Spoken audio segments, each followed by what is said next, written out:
Tanpa peringatan, gadis itu membuka celananya, lalu melepaskannya. Pacarnya kebingungan. Tiba-tiba, gadis itu melompat ke kolam air setinggi 10 meter. Melihat gadis itu tak kunjung muncul, sang pacar segera melepas pakaiannya dan ikut melompat.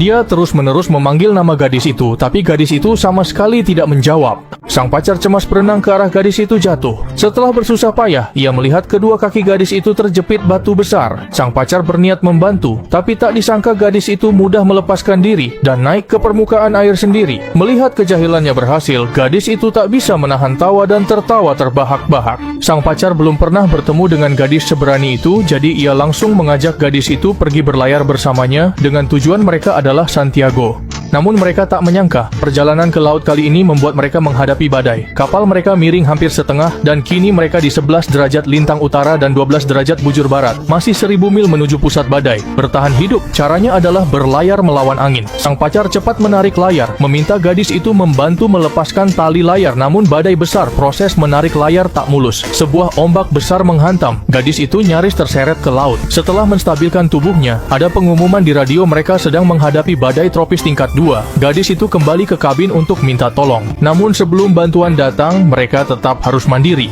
Pacarnya memintanya menyalakan suar penanda posisi radio darurat agar tim penyelamat segera tahu lokasi mereka. Angin dan ombak membesar, layar kapal hampir tak bertahan. Pacarnya khawatir keselamatan gadis itu, jadi ia memintanya masuk kabin, sementara ia tetap di luar menarik layar. Tak disangka, begitu gadis itu masuk, air laut langsung membanjiri kabin, dan gadis itu terbentur hingga pingsan. Saat ia terbangun lagi, hari sudah terang, air laut memenuhi seluruh kabin, dan dahinya pun terluka hingga berdarah. Ia bahkan kesulitan untuk berdiri, namun tetap berusaha mencari pacarnya, memanggil-manggil namanya, tetapi tidak pernah mendapat jawaban. Perasaan tidak enak pun langsung muncul di hati gadis itu. Dengan panik, ia bergegas ke dek, namun di sana pun tak terlihat bayangan pacarnya, sementara air laut terus mengalir masuk ke dalam kapal. Di lautan yang luas ini, gadis itu sama sekali tidak bisa membedakan arah. Ia mencoba menarik tali penyelamat, namun ternyata tidak ada apa-apa di bawahnya. Gadis itu ingin menghubungi tim penyelamat, tapi sekarang kapal entah sudah berada di mana, bahkan tidak ada sinyal sama sekali. Ia pun merasakan keputusasaan yang mendalam. Dengan tangan gemetar, gadis itu mengangkat teropong, berharap bisa melihat sosok pacarnya di permukaan laut. Namun setelah lama mengamati, lautan tetap saja kosong.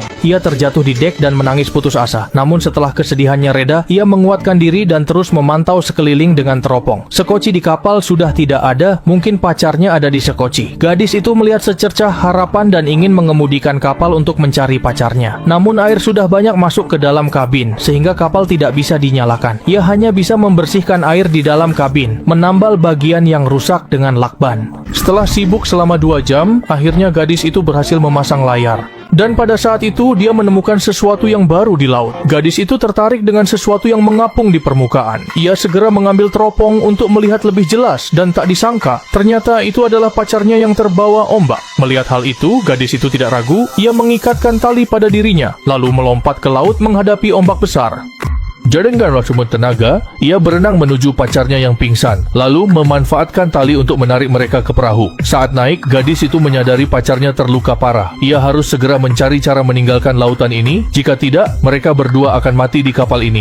Meskipun pacarnya pelaut, ia tak bisa membantu gadis itu. Gadis itu hanya bisa mengandalkan pengetahuan pacarnya untuk memperkirakan waktu sampai daratan. Seharusnya mereka tiba di San Diego dalam 25 hari, tapi badai menjebak mereka di laut. Kini angin berlawanan, kemungkinan besar butuh berbulan-bulan untuk sampai ke daratan. Gadis itu tidak berniat lagi pergi ke San Diego, tempat itu terlalu jauh. Dia ingin berlayar ke kiri menuju Hawaii, karena di sana angin dan arus mendukung. Hanya dengan kecepatan angin saja sudah cukup untuk membawa mereka maju. Dia memutar kemudi 19 derajat ke kiri, mengarahkan kapal ke Hawaii. Selama masa ini, dia dan pacarnya minum air tawar serta makan makanan kaleng yang ada di kapal. Namun, persediaan terbatas hanya cukup untuk 1 bulan. Jika dalam 1 bulan mereka belum sampai Hawaii, mereka akan dalam bahaya besar. Beberapa hari pertama, gadis itu masih bisa mencari hiburan di tengah kesulitan, menonton matahari terbenam bersama pacarnya, berbincang tentang kehidupan dan impian.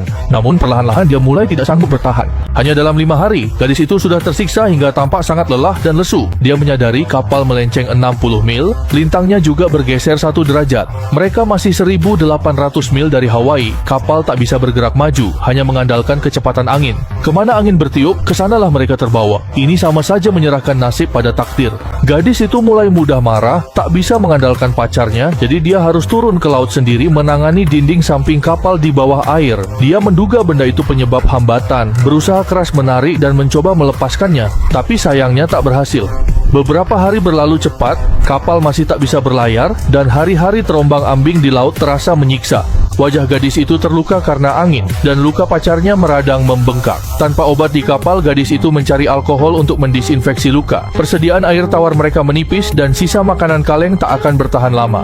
Gadis itu vegetarian, tak makan daging kaleng, apalagi turun ke laut menangkap ikan. Baginya, makanan yang ada hanya cukup bertahan seminggu. Pacarnya membujuknya menambah protein, tapi gadis itu tak ingin makhluk hidup menderita. Pacarnya tak bisa membujuk, jadi dia hanya bisa memberitahu gadis itu bahwa dia juga butuh nutrisi. Tulang rusuknya patah, kakinya remuk, tanpa gizi, dia tak akan bertahan sampai mereka tiba di daratan. Agar pacarnya bertahan, gadis itu terpaksa turun ke laut menangkap ikan. Dia belum pernah membunuh makhluk hidup, sehingga jalan ini berat baginya. Saat ikan lengah, gadis itu melemparkan tombak ikan. Tak disangka ikan itu berenang menjauh. Dia naik ke permukaan laut mengambil napas. Menangkap ikan sulit baginya, tetapi demi nutrisi pacarnya yang terluka, dia terus mencoba. Sayangnya, meskipun gadis itu sudah mencoba berkali-kali, dia tetap tidak berhasil. Untungnya, jalan hidup selalu ada. Saat persediaan air tawar habis, langit tiba-tiba menurunkan hujan deras. Gadis itu menari-nari dengan gembira di atas perahu.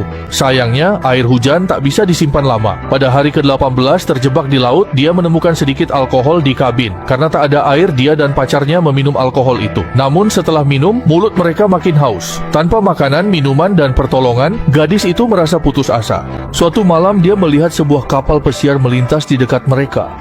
Dia dengan sangat panik mengeluarkan pistol kecilnya yang tersembunyi dan bersiap untuk menghadapi situasi yang tidak terduga. Namun kapal itu justru melaju lurus melewati mereka. Gadis itu sedang berpikir mengapa orang di kapal itu tidak menolong mereka. Tiba-tiba lampu kapal itu padam. Barulah gadis itu sadar, sebenarnya tidak ada kapal pesiar apapun. Semua itu hanyalah khayalannya sebelum ajal menjemput. Gadis itu merasa semakin putus asa. Keadaan sang pacar juga sangat buruk. Hampir sepanjang waktu ia tertidur dan lukanya semakin parah karena infeksi. Meskipun gadis itu merawatnya dengan penuh perhatian, ia tetap saja semakin mendekati ajal. Gadis itu bersandar di sampingnya, merasakan tubuhnya yang mulai terasa dingin. Gadis itu pun tertidur karena kedinginan. Dalam keadaan setengah sadar, ia teringat pada kejadian malam badai itu. Begitu ia masuk ke dalam kabin, pacarnya langsung tersapu ombak, tenggelam ke dasar laut dan meninggal di air laut yang dingin itu. Sebenarnya, gadis itu sama sekali tidak berhasil menyelamatkan pacarnya. Semua yang ia lihat hanyalah khayalan belaka. Setelah menyadari kenyataan, gadis itu memutuskan tidak lagi terjebak fantasi. Ia menguatkan diri dan benar saja, ia tidak lagi melihat bayangan pacarnya. Ia melanjutkan turun ke laut untuk menangkap ikan dan kali ini ia tidak menyerah sampai benar-benar berhasil menangkap ikan. Padahal ia seorang vegetarian, namun kini ia makan sashimi dengan lahap. Di hadapan hidup dan mati, segalanya menjadi hal kecil. Ia harus menjaga tenaganya sampai pertolongan datang.